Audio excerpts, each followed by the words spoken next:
رابعہ بصری رحمت اللہ علیہ کو دنیا سے گئے ہوئے 1200 سال ہو چکے ہیں، لیکن ان کا نام آج بھی زندہ ہے، رابعہ بصری۔ رابعہ بصری نہ کوئی شہزادی تھی، نہ کوئی ملکہ تھی، نہ کوئی وہ خوبصورت تھی، نہ کوئی خاندانی تھی، بلکہ عورت ہونے کے لحاظ سے ہر عیب اس میں تھا۔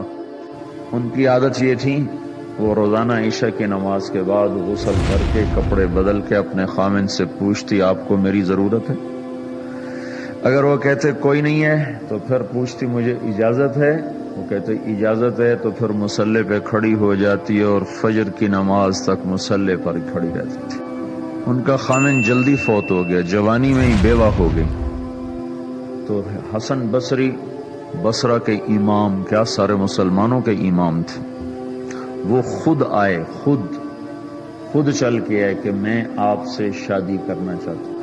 وہ کوئی شادی کا شوق نہیں تھا ان کو، وہ تو اولاد کے قابل نہیں، شکل صرف ان کی نیکی اور ان کا جو اللہ سے تعلق تھا، ان کو یہ لالچ ہوا کہ یہ میری بیوی ہو جائے تو اس کی طفیل شاید میری بخشش ہو جائے۔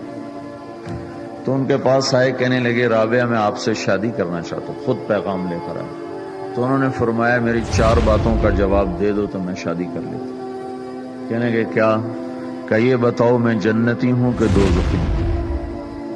کہنے لگے یہ تو میں کچھ نہیں کہہ سکتا۔ اچھا یہ بتاؤ جب اللہ تعالیٰ قیامت میں اعمال نامے اڑائے گا، کسی کے سیدھے ہاتھ میں آئے گا، کسی کو الٹے ہاتھ میں آئے گا، میرے سیدھے ہاتھ میں آئے گا کہ الٹے ہاتھ میں آئے گا؟ کہنے لگے یہ بھی کچھ نہیں بتا سکتا۔ کہنے لگے اچھا یہ بتاؤ جب اللہ نیکیوں کو تولے گا، کسی کی نیکیاں بڑھ جائیں گی، کسی کے گناہ بڑھ جائیں گے، میرے گناہ زیادہ ہوں گے نیکیاں زیادہ ہوں گی؟ کہ یہ بھی نہیں بتا سکتا۔ کہ اچھا یہ بتاؤ جب لوگ پل صراط سے گزریں گے، کوئی پار نکل جائیں گے، کوئی نیچے گر جائیں گے، تو میں پار نکلوں گی کہ دوزخ میں گروں گی؟ کہنے لگے یہ بھی میں نہیں بتا سکتا۔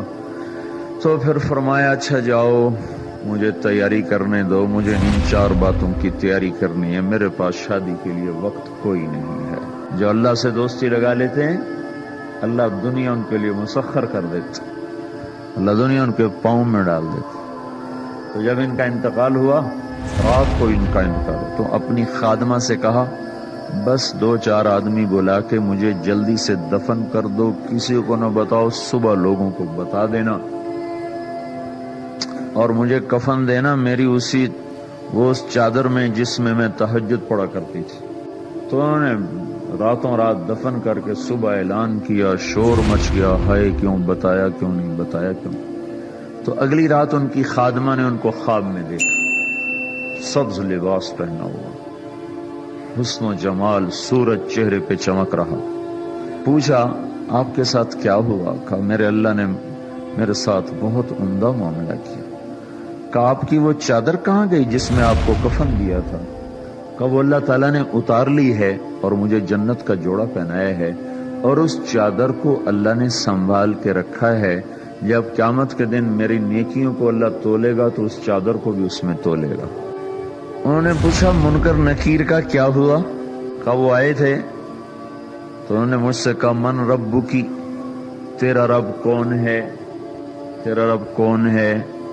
تو میں نے منکر نکیر سے کہا جس اللہ کو 40 سال نہیں بھلایا اس کو 4 ہاتھ زمین کے نیچے آ کر میں بھول جاؤں گی؟